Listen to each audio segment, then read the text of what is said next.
ชื่อสีสมพรอยู่มสเอกคำเนาะแล้วก็ตอนนี้สถานะโซ่อยู่นึง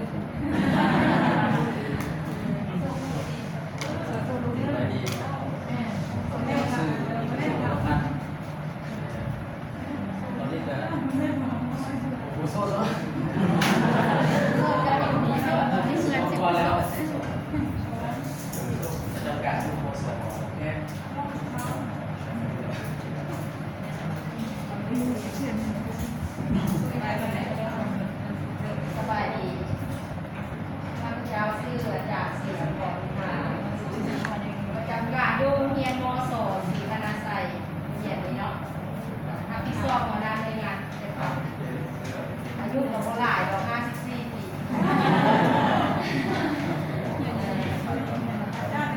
ครอบครัวพนักงานก็ปฏิบัติพนักงานเพื่อเป็นลูกหัวเป็นอาจารย์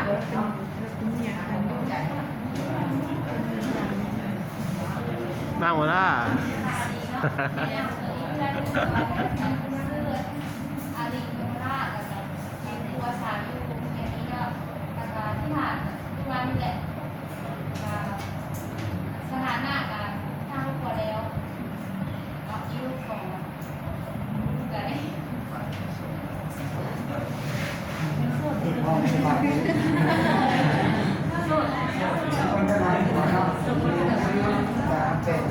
สูงก็มาใหม่อยู่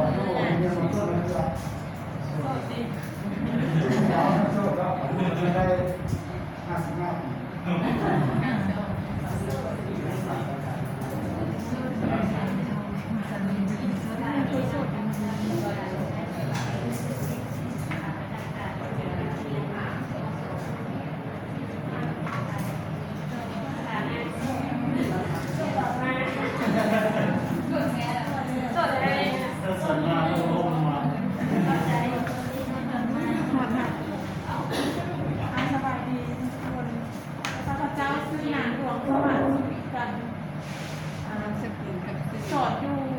โรงเรียนต้นพงมีเมืองปากกระดิ่งแขกเมืองทองแสงอย่างนั้นเนาะแล้วปัจจุบันนี้แบบ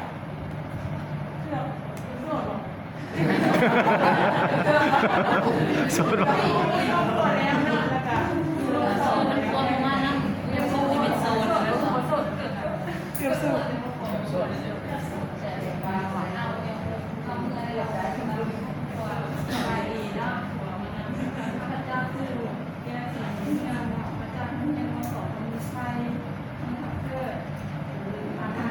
ทั้งตัวประมาณนั้นสู้ใช่หัวยุ่งไก่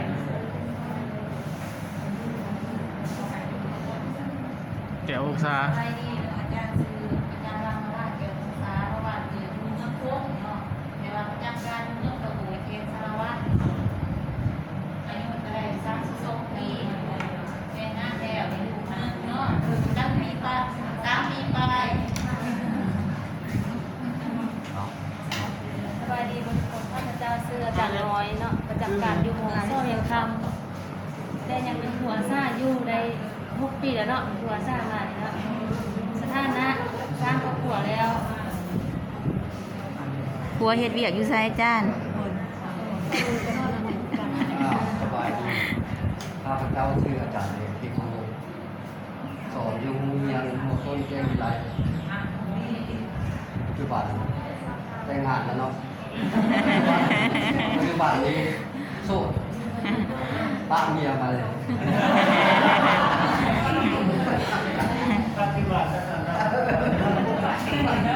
ป้าเมียไปอยู่เพื่อนเนาะแนะนำเพราะบ้านนี่ตัวแนะนำเนาะชาวที่นี่คือชาวว่าวันนี้แสดงเนาะบ้านเมืองอยู่กันมันอยู่สารวัตรใช่ไหมแทงสารวัตรแต่ ว่าปัจจุบันเป็นประเทศอินเดียจุดเมืองตะโอยนะผู้เยี่ยมเขาต่อหัวแค่เล่ากับโลกการได้34เราตั้งที่มาขนาดนี้ยังคนได้เลยนะว่าสามครอบครัวแล้ว เมียมาน้ำบ่ตอนนี้ เห็นอยู่บ่ ประจำการที่ต้นบวกเป็นคนพื้นฐานของบ้านนั้นเลยฐานะโสดลูกดิบ ทุกที ข้าพเจ้าคือนั่งคุยจะเลิศเนาะแต่วันเกิดเมื่อวานอยู่ในวิสารวัตรเนาะแทนสารวัตรไปประจำการอยู่เมืองตะโอยเนาะ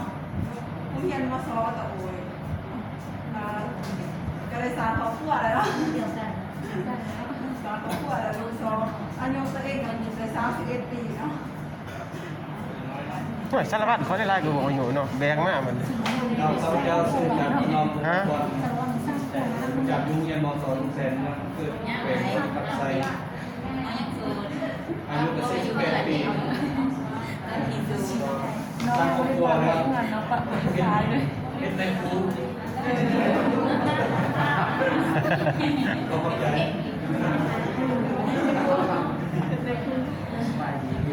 เมียในคู่เลย การบอกว่าเชื่อถือทางบ้านเกิดเป็นที่นี้ผู้มาควรจะต้องปฏิจัติเพราะที่ต้องการมันอยู่ทางเกิดมาเป็นช่วงมาเป็นแต่งงานแล้วโดยมายุของพระเจ้าได้อยู่ศาสตร์ก็มี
บ้านเกิดคนร้อนกับ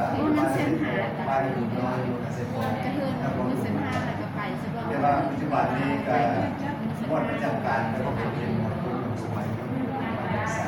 เด็กปัจจุบันนี้พวกว่าฐานะว่า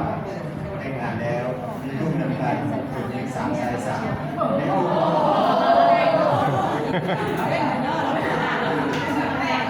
นสุดท้ายก็คือได้เรียนอยู่ในชั้นม .6 ในปัจจุบันนี้ป่าเมียมาได้ถึงที่แล้ว